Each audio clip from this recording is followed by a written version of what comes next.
नमस्कार, मी सौ सरिता आगरकर तुमच्या समोर वर्ग 9 साठी सायन्स अँड टेक्नॉलॉजी पार्ट 2 मध्ये तुम्हाला मी घेऊन आली आहे lesson number 6 classification of plant आणि page number 75. Now we will start classification of plant. मागच्या वर्षी तुम्ही बघितलं असेल क्लासिफिकेशन ऑफ प्लांट मध्ये R.H. विटाकर यांनी 1969 मध्ये एक 5 किंगडम क्लासिफिकेशन दिलं होतं. या 5 किंगडम क्लासिफिकेशन मध्ये लिव्हिंग ऑर्गॅनिझम्सला 5 किंगडम मध्ये जसं डिवाइड केलं होतं. तर पहिलं जे त्याचं क्लासिफिकेशन होतं ते होतं प्रोकॅरियोटिक सेल आणि युकॅरियोटिक सेल. म्हणजे ज्या प्रकारच्या ऑर्गॅनिझम्स मध्ये प्रोकॅरियोटिक सेल्स होती त्या प्रकारचे सगळे ऑर्गॅनिझम्स हे मोनेरा किंगडम मध्ये ठेवलेले होते. म्हणजे मोनेरा हा फर्स्ट किंगडम होता. प्रोकॅरियोटिक सेल आणि युकॅरियोटिक सेल मध्ये फरक हा आहे की प्रोकॅरियोटिक सेल मध्ये न्यूक्लियर मेम्ब्रेन नसते, म्हणजे तिथे न्यूक्लियस हा सेपरेट नसतो. जेव्हा की युकॅरियोटिक सेल मध्ये सेपरेट न्यूक्लियर मेम्ब्रेन न्यूक्लियसच्या भोवताल पूर्ण न्यूक्लियर मेम्ब्रेन असते आणि त्याच्यामुळे हा एक स्पष्ट न्यूक्लियस याच्यामध्ये युकॅरियोटिक सेलमध्ये दिसत असतो. हा एक मेन डिफरन्स आहे प्रोकॅरियोटिक आणि युकॅरियोटिक सेलमध्ये. तर प्रोकॅरियोटिक सेलचे जितकेही ऑर्गॅनिझम्स आहेत ते सगळे मोनेरामध्ये ठेवण्यात आलेले आहे. याच्यामध्ये सहसा बॅक्टेरिया वगैरे येतात ज्याच्यामध्ये की न्यूक्लियर मेम्ब्रेन नसते, प्रोकॅरियोटिक सेल असते. दुसरं आहे आपण बघूया की युकॅरियोटिकचं पुन्हा म्हणजे दुसरा जे क्लासिफिकेशन केलं गेलं आहे ते जिथे की युकॅरियोटिक सेल्स होती त्याच्यामध्ये पुन्हा एक क्रायटेरिया घेतला गेला युनिसेल्युलर आणि मल्टीसेल्युलर. युनिसेल्युलर म्हणजे फक्त सिंगल सेल. जे अशा प्रकारचे ऑर्गॅनिझम जे की सिंगल सेल ऑर्गॅनिझम्स होते या सगळ्या ऑर्गॅनिझम्सला प्रोटिस्टा किंगडम मध्ये डिवाइड ठेवलं गेलं. आणि प्रोटिस्टा किंगडम याच्यामध्ये युनिसेल्युलर, अमिबा, पॅरामेशियम, युग्लिना या प्रकारचे सगळ्याचे सगळे ऑर्गॅनिझम्स हे प्रोटिस्टामध्ये ठेवण्यात आले, जो की दुसरा किंगडम आहे. त्यानंतर आपण बघितलं मल्टीसेल्युलर. मल्टीसेल्युलर म्हणजे याच्यामध्ये एक पेक्षा जास्त सेल्स असतात आणि अशा प्रकारच्या मल्टीसेल्युलर जे ऑर्गॅनिझम्स होते त्याला सुद्धा पुन्हा सेल वॉलच्या क्रायटेरियावर त्याला डिवाइड केलं गेलं की ज्या अशा प्रकारचे ऑर्गॅनिझम, अशा प्रकारचे मल्टीसेल्युलर ऑर्गॅनिझम ज्याच्यामध्ये की सेल वॉल असते आणि अशा प्रकारचे ऑर्गॅनिझम ज्याच्यामध्ये सेल वॉल नसते. तर सेल वॉल असणारे ऑर्गॅनिझम हे सुद्धा दोन किंगडम मध्ये डिवाइड केले गेले, ऑटोट्रॉफ्स आणि हेटरोट्रॉफ्स. म्हणजे सेल वॉल असणारे ऑर्गॅनिझम हे जे स्वतःचं अन्न स्वतः तयार करतात, which produce their own food, they are called autotrophs. त्याच्यामध्ये सगळे प्लांट्स येतात आणि याला जे किंगडमला नाव दिलं गेलं आहे हे आहे प्लांटी. हा तिसरा किंगडम झाला प्लांटी. याच्यामध्ये सगळ्या प्रकारचे ग्रीन प्लांट्स यामध्ये येतात. त्याच्यामध्ये याच्यामध्ये विथ सेल वॉलमध्ये दोन भाग केले होते, autotrophs and heterotrophs. They produce their own food which are autotrophs and they can not produce their own food, they are heterotrophs. आणि हेटरोट्रॉफ्स मध्ये फंजाई असे येतात, ज्याला की फंजाई येतात. याच्यामध्ये क्लोरोफिल प्रेझेंट नसते, कारण की ऑटोट्रॉफ्स मध्ये क्लोरोफिल प्रेझेंट असते. फोटोसिंथेसिस ते करतात. अशा प्रकारचे जे ऑर्गॅनिझम्स असतात जे फोटोसिंथेसिस करतात, स्वतःचं फूड स्वतः तयार करतात आणि क्लोरोफिल असते म्हणून फोटोसिंथेसिसच्या द्वारे ते स्वतःचं फूड स्वतः तयार करतात. तर जनरली सर्व प्लांट्स येतात. हेटरोट्रॉफ्स याच्यामध्ये क्लोरोफिल नसते, ते can not produce their own food. And याच्यामध्ये हे जे किंगडम आहे, हा जो चौथा किंगडम आहे हा आहे फंजाई. त्याच्यानंतर विदाउट सेल वॉल अशा प्रकारचे ऑर्गॅनिझम्स त्याच्यामध्ये सेल वॉल नसते, हे सगळे ॲनिमल्स असतात. जनरली याच्यामध्ये सगळे ॲनिमल्स असतात. आणि हा जो पाचवा आणि शेवटचा किंगडम आहे हा आहे किंगडम एनिमेलिया. किंगडम एनिमेलिया हा पाचवा किंगडम आहे. ते या प्रकारे R.H. विटाकरने 1969 मध्ये R.H. विटाकर, रॉबर्ट विटाकर यांनी 1969 मध्ये अशा प्रकारचं क्लासिफिकेशन दिलेलं होतं. तर आपण याच्यामध्ये आपल्याला या धड्यामध्ये पूर्ण क्लासिफिकेशन ऑफ प्लांट्स घ्यायचं आहे. आपल्याला प्लांटचं क्लासिफिकेशन आवश्यक का आहे? क्लासिफिकेशन जाणून घेण्याच्या पूर्वी आपण बघूया की प्लांट सेल आणि ॲनिमल सेलमध्ये डिफरन्स काय आहे. आपण प्लांट सेल आणि जसं आपण आपल्याला माहिती आहे की प्लांट सेलमध्ये क्लोरोप्लास्ट प्रेझेंट असतो, क्लोरोप्लास्ट प्रेझेंट असतो आणि ॲनिमल सेलमध्ये क्लोरोप्लास्ट ॲब्सेंट असतो, ॲब्सेंट असतो. आणि तसंच आपण बघितलं तर हे हे आता क्लोरोप्लास्ट प्रेझेंट असल्यामुळे प्लांट्स जे आहे ते ऑटोट्रॉपिक असतात आणि ॲनिमल सेलमध्ये क्लोरोप्लास्ट नसतो. क्लोरोप्लास्ट नसतो. तशाच प्रकारे सेल वॉल नसते. सेल वॉल सुद्धा प्रेझेंट असते प्लांट सेलमध्ये आणि सेल वॉल ॲब्सेंट असते ॲनिमल सेलमध्ये. सेल वॉल नसते, ॲब्सेंट असते. म्हणजे आता याच्यामध्ये सेल वॉल ॲब्सेंट असते आणि ही जी सेल वॉल असते ही सेल्युलोजची बनलेली असते आणि याच्यामध्ये सेल वॉल ॲब्सेंट असते. त्याच्यासाठी प्लाझ्मा मेम्ब्रेन असते. प्लाझ्मा मेम्ब्रेन प्लांट सेलमध्ये पण असते. तसं थर्ड पॉईंट पाहिला तर प्लांट सेलच्या जे सेल्स आहे त्याचा रेक्टँग्युलर शेप असतो.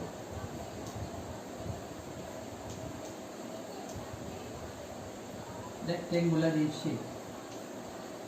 प्लांट सेल्स रेक्टँग्युलर असतात. त्याचा ठराविक असतो, स्पेसिफिक शेप असतो रेक्टँग्युलर. आणि जेव्हा की ॲनिमल सेल हे राऊंडेड किंवा ओव्हल शेप किंवा इरेग्युलर इन शेप.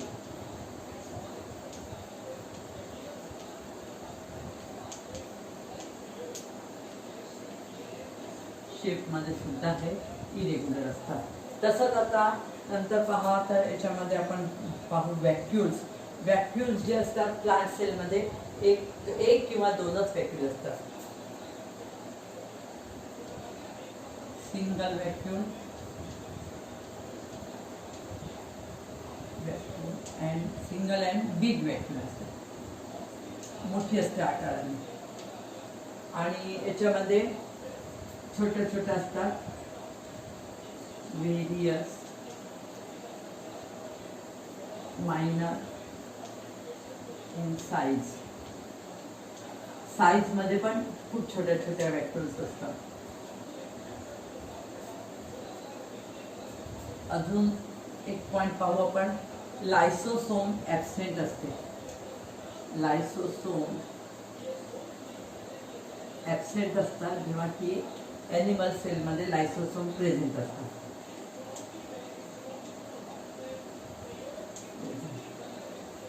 एक शेवटचा अजून पॉइंट पाहू की याच्या ॲनिमल सेलमध्ये जसं लायसोसोम प्रेझेंट असते तशाच प्रकारे सेंट्रिओल पण प्रेझेंट असतात. सेंट्रिओल याचे जेव्हा सेल डिव्हिजन होते त्यावेळेला काम येते. तर सेंट्रिओल प्रेझेंट असतात आणि याच्यामध्ये सेंट्रिओल ॲब्सेंट असतात. प्लांट सेलमध्ये सेंट्रिओल ॲब्सेंट असतात. तर हे आपण पाहिलं.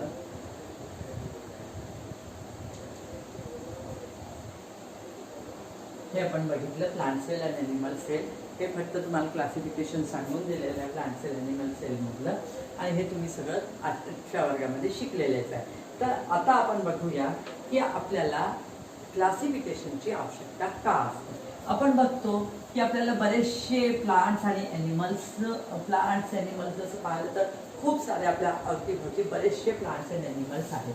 परंतु आपल्याला जर त्याची स्टडी करायची असेल तर एवढी स्टडी करणं आपल्याला शक्य नसते. त्याच्यासाठी आपण काय करतो, त्याच्यासाठी काहीतरी क्रायटेरिया असतो आणि त्या क्रायटेरियामध्ये आपण बघतो की जसं एक सारखे ज्याचे कॅरेक्टरिस्टिक्स आहे त्याला एकत्र घ्यायचे आहे. जसं आपल्याला लिंबाच्या झाडाचं आपल्याला स्टडी करायची आहे तर लिंबाच्या झाडाची स्टडी करताना आपण काय करू की लिंबू, संत्रा आणि मोसंबी हे जसं पाहिलं तर शेपमध्ये सारखेच वाटतात, तर आपल्याला समजते की यांचे जे कॅरेक्टरिस्टिक सारखेच असतील.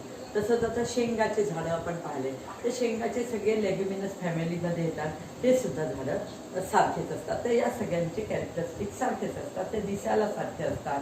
जसं आपण आपली माणसाची तुलना कोणासोबत करतो, माणसाची तुलना आपण माकडासोबत करतो, तर माकडं आणि माणसं हे सारख्या ह्याच्यामध्ये येतात. जसं आपण मांजरेला पाहू, तर मांजरेला आपण वाघाची मावशी पण म्हणतो, म्हणजे वाघ मांजर याचे कॅरेक्टरिस्टिक सारखेच असतात. तर हे सगळे त्याच्यामुळे याचे जो क्रायटेरिया फिक्स असतो ती सारखे दिसणारे कॅरेक्टर्स आणि जे सारखे आहे जे डिफरंट कॅरेक्टर्स हे कोणकोणते आहे, ते याच्यामध्ये क्लासिफिकेशनसाठी काही क्रायटेरिया आहे.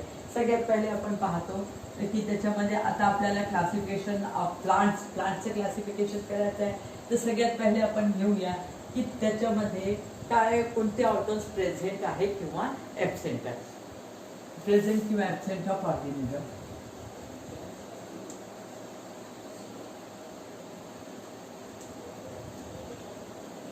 Absence of organism. दुसरा क्रायटेरिया आपण अजून पाहू तर आहे, दुसरा क्रायटेरिया आपण पाहू तर त्याला आपण म्हणू की जसं आपण conduction of water and food. Conduction of water and food. Conduction of water and food. तर आपण त्याच्यामध्ये बघतो की बरेचसे झाडं जे असतात त्याच्यामध्ये वॉटरचं म्हणजे रूट्स असतात, त्याच्यामध्ये जे की वॉटर वरच्यापर्यंत झाडाच्या वरपर्यंत नेतात आणि फूड जे क्लोरोफिलद्वारे जे फूड तयार होतं फोटोसिंथेसिसद्वारे ते पण झाडाच्या प्रत्येक पार्टमध्ये जातं. तर हा असं त्याच्यानंतर हे एक तिसरा क्रायटेरिया आपण पाहतो की त्याच्यामध्ये सीड्स प्रेझेंट आहे किंवा ॲब्सेंट आहे. Seeds present or absent. सीड्सचं प्रेझेंट किंवा ॲब्सेंट आहे ते पाहतो. चौथा क्रायटेरिया पाहू, ते सीड्स इनक्लोज्ड आहे किंवा फ्री आहे. सीड्स आर एनक्लोज्ड और नेकेड. याची सगळी आपण डिटेल स्टडी नंतर करणारच आहोत. आणि त्याच्यानंतर पाचवा क्रायटेरिया आहे की जर सीड प्रेझेंट आहे तर कॉटिलिडन्स किती आहे. हाऊ मेनी कॉटिलिडन्स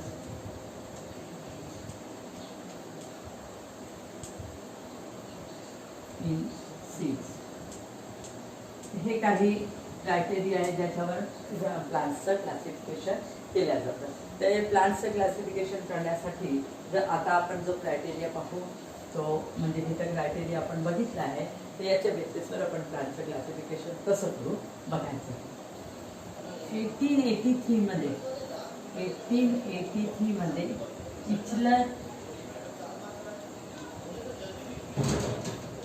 इचलर या बॉटनिस्टने प्लांटी किंगडमला 1883 मध्ये इचलर या बॉटनिस्टने प्लांटी या किंगडमला 2 सब किंगडम मध्ये डिवाइड केलं.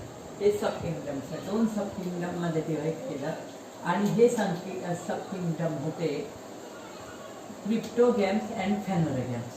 तर आपण जसं पाहिलं होतं की ह्याचं क्लासिफिकेशन कशावर होतं, डिफरेन्शिएशन कोणते डिफरंट कॅरेक्टर्स आहेत त्याच्यावर होते, म्हणजे कोणते ऑर्गन्स प्रेझेंट आहे किंवा नाही प्रेझेंट आहे किंवा ॲब्सेंट आहे त्याच्यावर होते. तर आपण बघितलं की आता याच्यामध्ये 2 सब किंगडममध्ये डिवाइड केले, क्रिप्टोगॅम्स आणि फॅनोरोगॅम्स. तर क्रिप्टोगॅम्समध्ये हे या बेसिसवर होतं की याच्यामध्ये फ्लावर, फ्रूट, सीड्स ॲब्सेंट असतात. ज्या म्हणजे या सब किंगडममध्ये क्रिप्टोगॅम्स या सब किंगडममध्ये फ्लावर्स ॲब्सेंट असतात, फ्रूट ॲब्सेंट असतात आणि सीड्स पण ॲब्सेंट असतात. फ्लावर ॲब्सेंट आहे आणि मेन फ्लावर असतात. फ्लावर ॲब्सेंट आहे आणि याच्यामध्ये फॅनोरोगॅम्समध्ये फ्लावर्स प्रेझेंट असतात. तर ज्याच्यात फ्लावर असेल त्याच्यातच सीड बनेल. तर फ्लावर, फ्रूट्स आणि सीड्स ॲब्सेंट असतात, त्याला क्रिप्टोगॅम्स नाव दिलं आहे. क्रिप्टोगॅम्स याच्यामध्ये फ्लावर्स नसतात, त्याला क्रिप्टोगॅम्स म्हटलं जाते. आणि फॅनोरोगॅम्स थोडंसं लक्षात ठेवायला, फॅनोरो म्हणजे फुलासारखं. तर फॅनोरोगॅम्स याच्यामध्ये फ्लावर्स प्रेझेंट असतात, तर त्याला फॅनोरोगॅम्स हे सब किंगडम नाव दिलं गेलेलं आहे. तर क्रिप्टोगॅम्स ह्याच्यामध्ये याचं सुद्धा क्लासिफिकेशन काही क्लासेसमध्ये केलं जायला आहे. Thallophyta class, Thallophyta, Bryophyta and Pteridophyta. Sorry, Pteridophyta.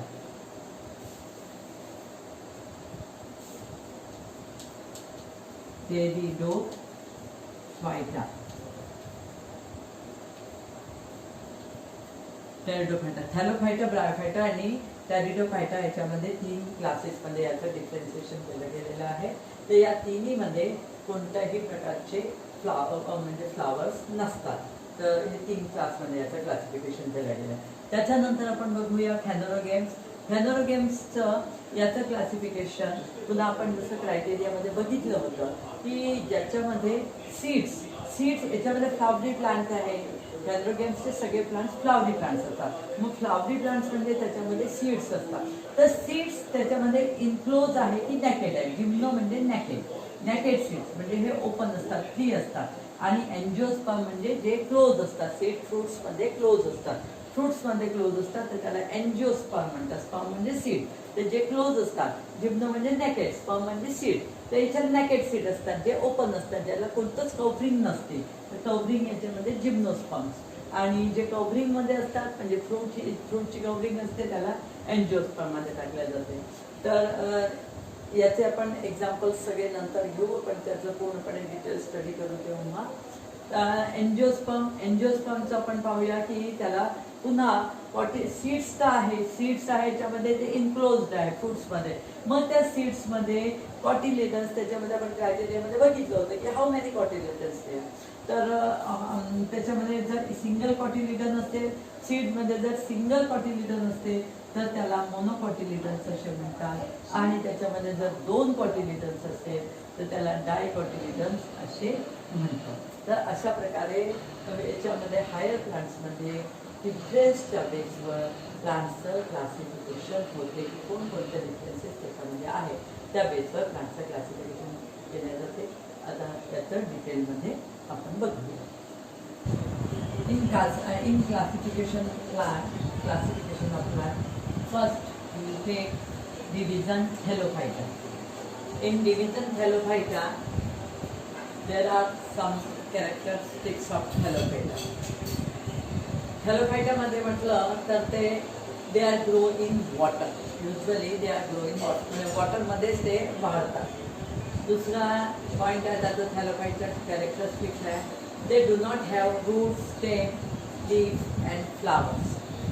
याच्यामध्ये कोणतीही अशा प्रकारची रूट, स्टेम, लीफ, फ्लावर सारखी रचना याच्यामध्ये कोणतंही स्ट्रक्चर, लीफ, फ्लावर स्ट्रक्चर नसते. म्हणजे त्याचे जसं आता आपण एखादी म्हणतो ना थैलीमध्ये काय हातपाय वगैरे असतात का, तसं त्यामध्ये रूट नाही आहे, स्टेम नाही आहे, फ्लावर नाही आहे, काहीच नाही आहे त्याच्यामध्ये.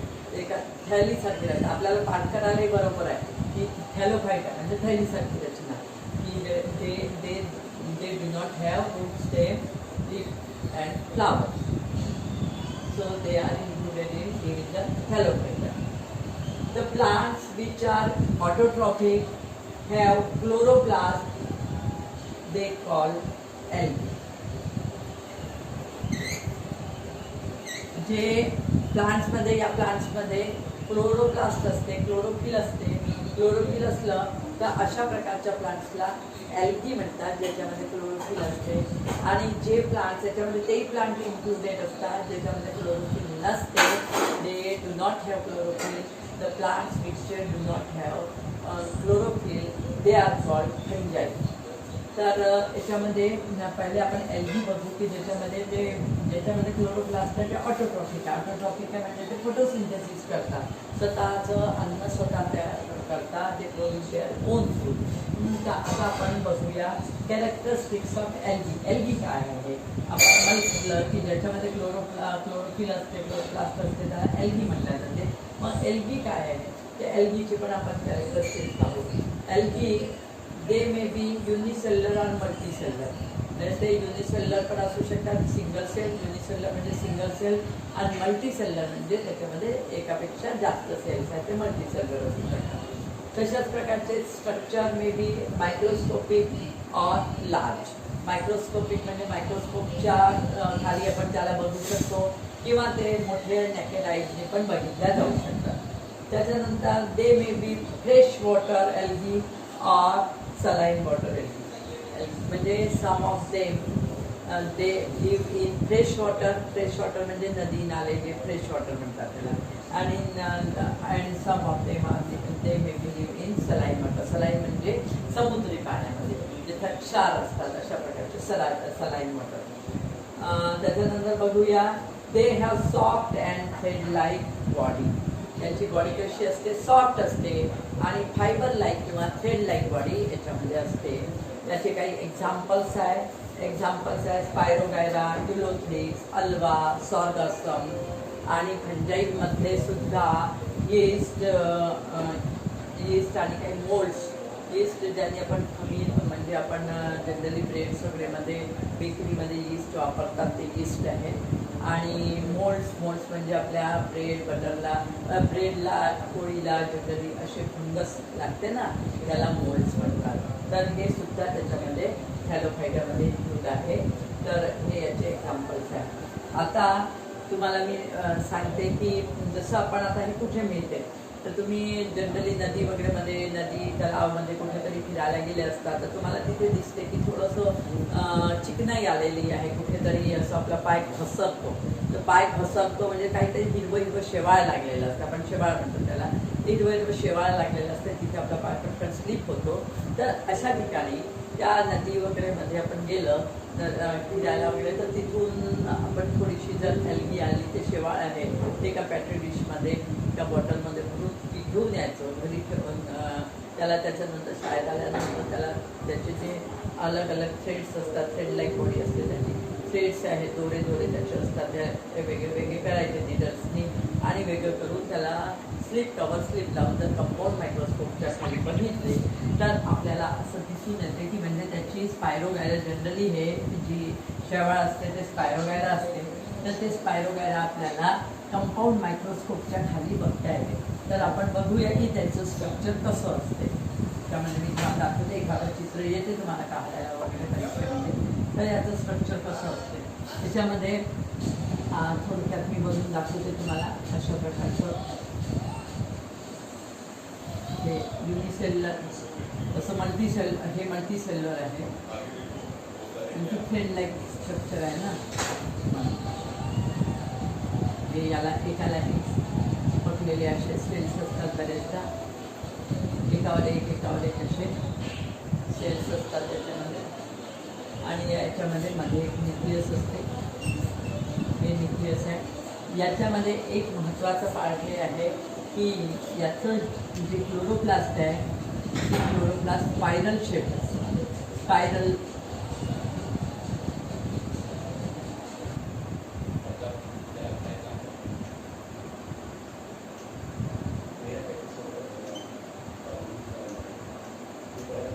हे क्लोरोप्लास्ट आहे,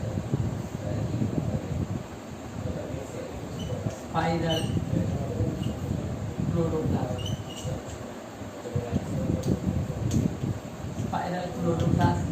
त्याच्यानंतर हे एक मध्ये न्यूक्लियस असते, न्यूक्लियस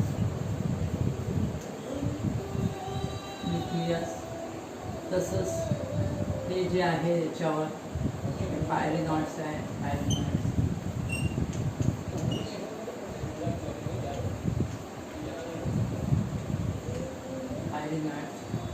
ही सेल वॉल.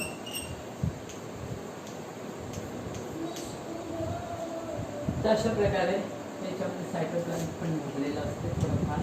सायटोप्लाझम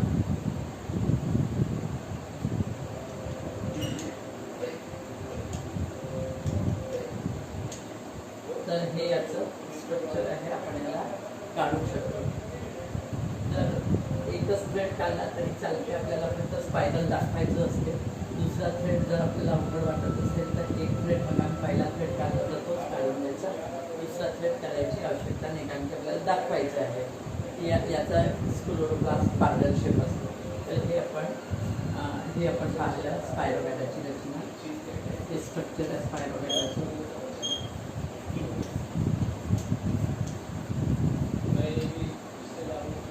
असंही काढू शकता. हे सिंगल सेल आहे, हे सिंगल थ्रेड आहे त्यामध्ये. हा जो आहे ना हा क्लोरोप्लास्ट, फक्त आपल्याला क्लोरोप्लास्ट त्याच्यात पाहिलेला आहे एवढं दाखवायचं असं आहे. तुम्हाला काढत नाही ते डायग्राम दोन्ही काढायला थोडंसं चेंज होतं असं आहे काढतात. आपण we will take second division of cryptogams that is bryophyta. ब्रायोफायटाचे कॅरेक्टर्स आपण घेऊ. The group of these plants are called amphibians. Amphibians कशाला म्हणतात? Amphibians म्हणजे जे दोन्ही ठिकाणी राहू शकतात, म्हणजे दोन ठिकाणी जे राहू शकतात त्यांना म्हणतात amphibians. आता हे दोन ठिकाणी कुठे कुठे राहतात तर आपण बघूया. Because they grow in moist soil. ते मॉइस्ट सॉइलमध्ये म्हणजे थोडं मॉइस्ट असते, ओलसर सॉइल असते त्याच्यात ग्रो करतात आणि they need water for reproduction. Moist सॉइलमध्ये ग्रो करतात आणि पाण्याची आवश्यकता त्यांना रिप्रोडक्शनच्या वेळेला त्यांना पाण्याची आवश्यकता पडते. तर यांना दोन ठिकाण पाहिजे असतात, दोन ठिकाणी राहू शकतात, पाण्यामध्ये तसेच सॉइलमध्ये, म्हणून याला एम्फिबियन्स असे म्हणतात. दुसरा पॉईंट पाहू. These plants are thalloid, multicellular and autotrophic. हे लक्षणं, हे जे कॅरेक्टर्स आहे हे सेम थॅलोफायटासारखेच आहे. थॅलॉइड म्हणजे थॅलस लाईक स्ट्रक्चर, मल्टीसेल्युलर माहिती आहे बरेचशा जास्त सेल असतात एक दोन एकापेक्षा, आणि autotrophic they produce their own food. आणि थर्ड पॉईंट पाहूया. They reproduce by spore formation. आता हे याचं रिप्रोडक्शन जे होते ते स्पोर फॉर्मेशनने होते. स्पोर्स तयार होतात आणि स्पोर्सद्वारे नवीन झाड तयार होते. चौथा पॉईंट पाहू. Plant body is flat, ribbon like long. The structure of plant बॉडीचं स्ट्रक्चर कसं आहे? फ्लॅट आहे. फ्लॅट म्हणजे आता हे जनरली विटांच्या खाली पण येतात, कुठे दगडाच्या खाली, कुठे झरे आहे त्याच्यामध्ये मोठे मोठे दगड असतात ना त्याच्या खाली सुद्धा येतात. हे असतात flat, ribbon like, long structure पण असतात, फ्लॅट पण असतात. भिंतीवर सुद्धा हे येतात, आपण मी तुम्हाला नंतर सांगते त्या. They do not have true stem, leaf and roots. याच्यामध्ये ट्रू स्टेम नसते, म्हणजे खरे स्टेम, लीफ किंवा रूट नसते. त्याच्या जागी instead of it they have stem like structure, leaf like structure and root like structure, ज्याला की रायझॉइड्स म्हणतात. रूट सारखे जे स्ट्रक्चर असतात त्याला रायझॉइड्स म्हणतात. स्टेम लाईक स्ट्रक्चर असते, स्टेम लाईक किंवा लीफ लाईक स्ट्रक्चर पार्ट्स तयार होतात त्याच्यामध्ये. खरे नसतात पण ते आपल्याला वाटते, आभास होते की हे लीफ आहे, तर ते लीफ नाही असतात, लीफ लाईक पार्ट्स असतात. आणि त्याच्यामध्ये रूट लाईक जे स्ट्रक्चर असतात त्याला रायझॉइड्स म्हणतात. ते जनरली युनिसेल्युलर असतात rhizoids. They do not have conducting tissue to conduct water and food. यांच्यामध्ये जसं आपण जेव्हा क्रायटेरिया बघत होतो तेव्हा बघितलं होतं आपण की त्याच्यात कंडक्टिंग टिश्यू पण एक पार्ट आहे. तर कंडक्टिंग म्हणजे त्याचे जेव्हा आपण डिफरन्स करतो तेव्हा कंडक्टिंग टिश्यू असणं किंवा नसणं तो एक भाग असते. तर याच्यामध्ये कंडक्टिंग टिश्यू नसतात, याच्यामध्ये पाणी आणि फूड असे कोणत्याही असा पार्ट नसतो ज्याने ते कंडक्ट होऊ शकेल. त्यात याचे जे एक्झाम्पल्स आहेत ते रिक्सिया, मार्केन्शिया, फ्युनेरिया, एन्थोसिरॉस. फ्युनेरिया म्हणजे मॉस. तर हे तुम्ही बरेचदा बघितलं असेल की पावसाळ्याच्या दिवसामध्ये रेनी सीझनमध्ये ज्या वेळेला शाळेमध्ये हा पाठ शिकवला जाते ना तेव्हा पावसाळाच असते. आणि पावसाळ्याच्या दिवसामध्ये तुम्ही बघितलं असेल की अशा भिंतींना असं थोडंसं वेल्वेटी स्ट्रक्चर आलं असेल. अशी भिंत अशी हिरवीगार होऊन जाते, असं वाटते कोणतं तरी कार्पेट टाकलेलं आहे, वेल्वेटी कार्पेट असं वाटत असते. आणि त्याच्यावर जर हात फिरवला तर मऊ मऊ मऊ मऊ असं वाटते. तर तुम्ही बघितलंच असेल बरेच आपल्या इथे विटांच्या भिंती असतात, ओलसर भिंती असतात जिथे की सूर्यप्रकाश जास्त जात नाही, ओलसर असतं तो भाग. तर तिथे जनरली कार्पेटसारखं असं स्ट्रक्चर असते. बिलकुल भिंती अशा हिरव्यागार झालेल्या असतात. तर ते तुम्हाला ते जे आहे ते जनरली मॉस असते. आणि काही दिवसांनी जर पाहिलं तर त्याच्यामध्ये असे छोटे छोटे कॅप्सूल लाईक स्ट्रक्चर आलेले असतात. तर जसं म्हणजे बघितलं असेल तुम्ही त्याच्यामध्ये. आपण पाहूया त्याचं फ्युनेरियाचं स्ट्रक्चर आपण बघू. फ्युनेरियाचं स्ट्रक्चर एक असं काढताना अशा प्रकारचं करून घ्यायचं, त्याद्वारे पटकन काढता येईल. आता याला काढायसाठी काय असतं थोडंसं अशा प्रकारे करायचं. म्हणजे हे मी जे काढून राहिले आहे ते लीफ लाईक पार्ट आहे, लीफ्स नाही आहे, लीफ लाईक पार्ट आहे. हे अशा प्रकारे थोडंफार काढायचं, भाग काढलाय आणि त्याच्यावर असा कॅप्सूल काढून घेऊ.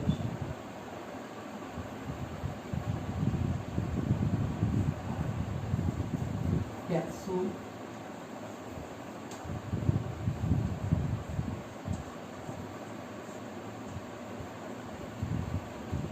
हे रायझाइड्स पूर्ण पार्टला असतात, कारण की हे असे जमिनीला टेकून असतात. हे सगळे रायझाइड्स आहेत. हे आहे मॉस किंवा फ्युनेरिया.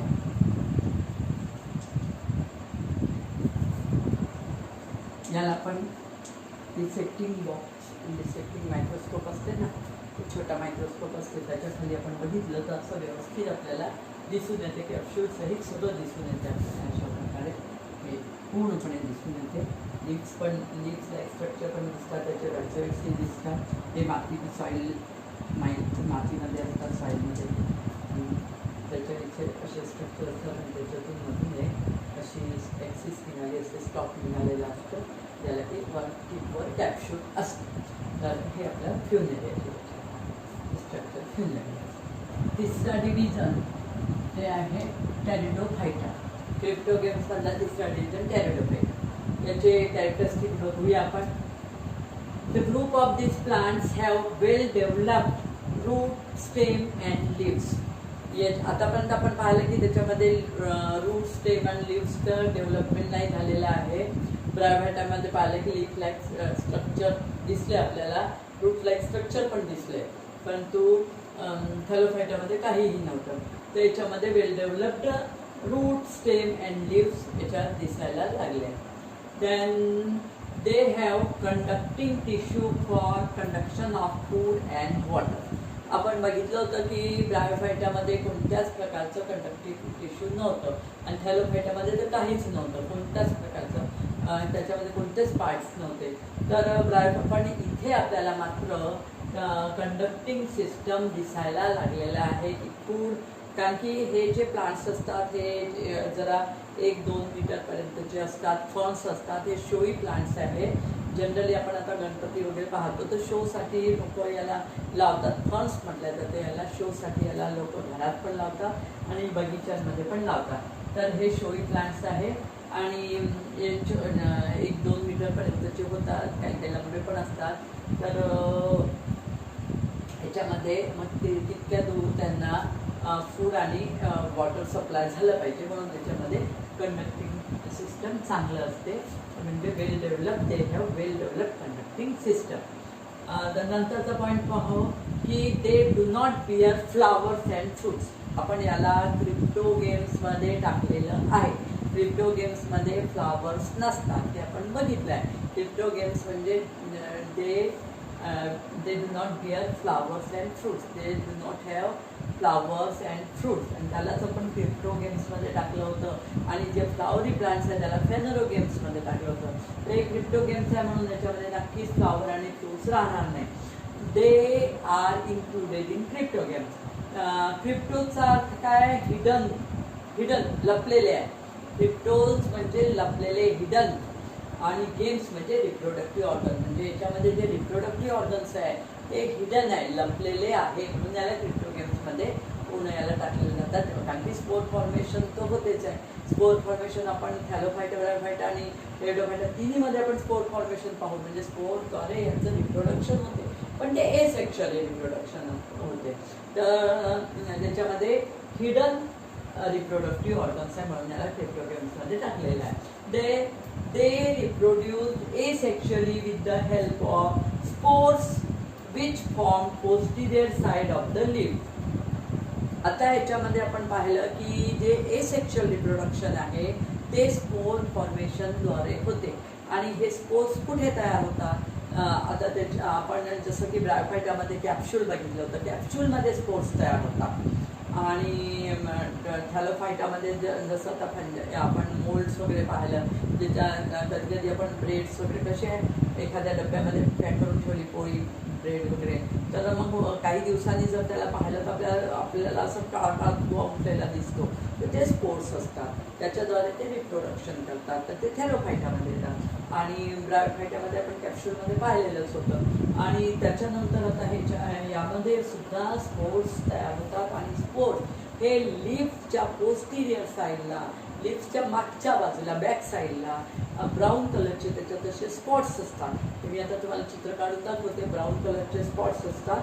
तुमच्या पुस्तकामध्ये पण दाखवलेलं आहे ब्राऊन कलरचे स्पॉट्स लिप्सचे. जिथे टेरिडोफायटा आहे तिथे लिप्समध्ये ब्राऊन कलरचे स्पॉट्स दाखवलेले आहेत. तुम्ही बघू शकता पुस्तकामध्ये पेज नंबर 77वर असे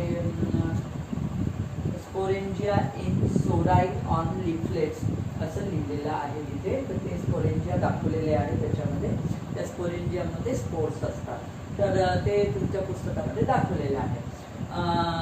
ते हे एसेक्शुअल रिप्रोडक्शन होतं स्पोर्स फॉर्मेशनने. त्याच्यानंतर मग आता sexually they are reproduce by zygote formation. आपण आता बघितलं की एसेक्शुअली रिप्रोडक्शन आपण तिन्ही मध्ये पाहिलं होतं. एसेक्शुअल रिप्रोडक्शन थॅलोफायटा, ब्रायोफायटा आणि टेरिडोफायटामध्ये. परंतु टेरिडोफायटामध्ये सेक्शुअल रिप्रोडक्शनचं सुद्धा स्टार्टिंग होते.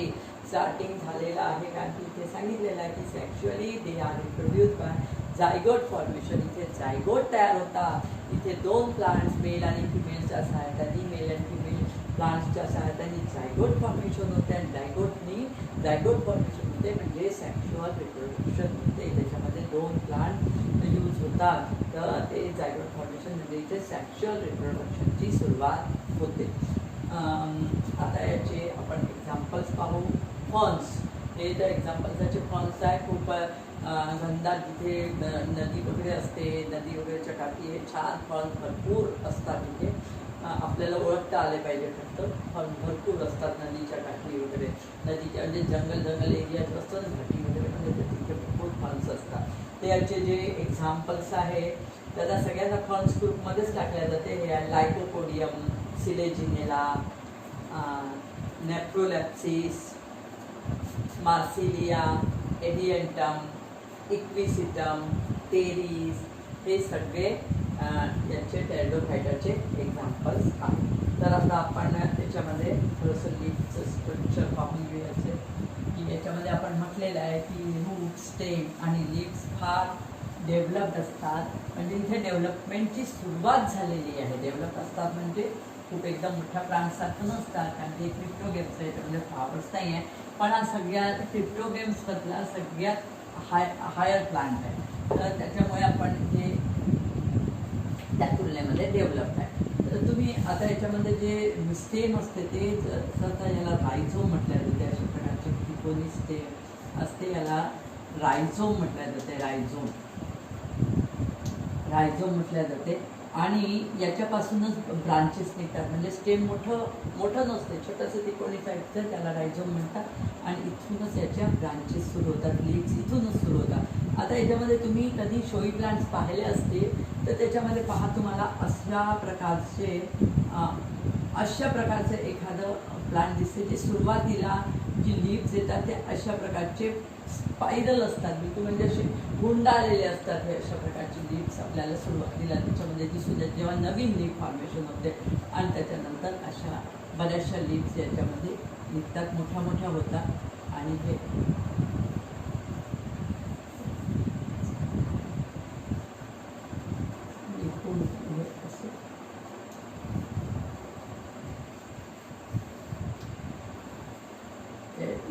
या साईडला याच्यामध्ये असे ब्राऊन कलरचे स्पॉट्स असतात. लिफलेट्स असतात त्याला जनरली अशा प्रकारचे छोटे. आता वेगवेगळे असतात ना प्लांट्स. आता आपण जनरली जे पाहतो नेफ्रोलॅप्सिसचं झाड जास्त करून पाहिल्या जाते आपल्याकडून. तर हे अशा प्रकारचे त्याच्यामध्ये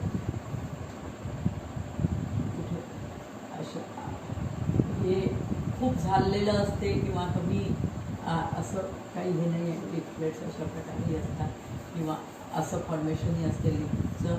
म्हणजे वेगवेगळ्या प्लांट्समध्ये वेगवेगळ्या दिसून येते. काय तुम्हाला पुष्कळ हे बॅक साईडला असते असे स्पोरेंजिया असतात. असे स्पोरेंजिया आणि त्या स्पोरेंजियामध्ये स्पोर्स असतात. हे असे ब्राऊन कलरचे स्पोरेंजिया असतात, ब्राऊन कलरचे, याला स्पोरेंजिया म्हणतात. आणि या स्पोरेंजियामध्ये स्पोर्स डेव्हलप होतात आणि ते स्पोर्स जेव्हा अशा बऱ्याचशा लीव्स, मोठ्या मोठ्या लीव्स असतात त्याच्यामध्ये, अशा खूप काढत बसले तर वेळ लागेल म्हणून. आणि हे अशा प्रकारचे, याचे जर तुम्हाला ओळखायचं असेल तर अशा प्रकारे थोडंसं स्पायरली असं झालेलं असे दिसून येतात त्याच्यामध्ये. आणि हे बाकी रूट्स असतात, रूट्स पण मल्टीसेल्युलर झालेले असतात. आणि हे बस हे जमिनीत असते, स्टेम असंच असते इथे स्टेम, याला राईझोम म्हटलं जातं. आणि हे स्पोरेंजिया, आणि हे झालं स्टेगोफायटाचं स्ट्रक्चर तुमचं. आणि तुम्ही जर नेटवर सर्च केलं तर तुम्हाला हे सगळे झाडांचे नावं जर टाकले तर तुम्हाला हे प्रत्येक झाड नेटवर दिसू शकते. तर तुम्ही नेटवर नक्की सर्च करा, बघा, आणि तुम्हाला हे दिसेल. आणि याचे फक्त नावं पाठ करायसाठी लिहून पहा. कारण की एखादं तुम्हाला कधी क्लासिफिकेशन येते, एखादं क्लासिफिकेशन आलं, जसं तुम्हाला म्हटलं गेलं अँथोसिरॉप्सचं क्लासिफिकेशन करा. काय म्हटलं तुम्हाला? अँथोसिरॉप्सचं क्लासिफिकेशन करा. एक फॉर एक्झाम्पल सांगत आहे की अँथोसिरॉप्सचं तुम्हाला क्लासिफिकेशन आलं, तुम्ही करणार काय मग याच्यामध्ये? तुम्हाला सर्वात पहिले क्लासिफिकेशन म्हणजे आपल्याला इथे किंगडमपासून सुरू करावं लागेल. आपण याच्यामध्ये सगळ्यात पहिले लिहू किंगडम कोणता आहे. किंगडम याचा आहे प्लांटी. या किंगडममध्ये टाकल्या, त्याचं नंतर सब किंगडम केला गेला. सब किंगडम कोणतं आहे याचं? सब किंगडम आपण टाकलाय क्रिप्टोगेम्स.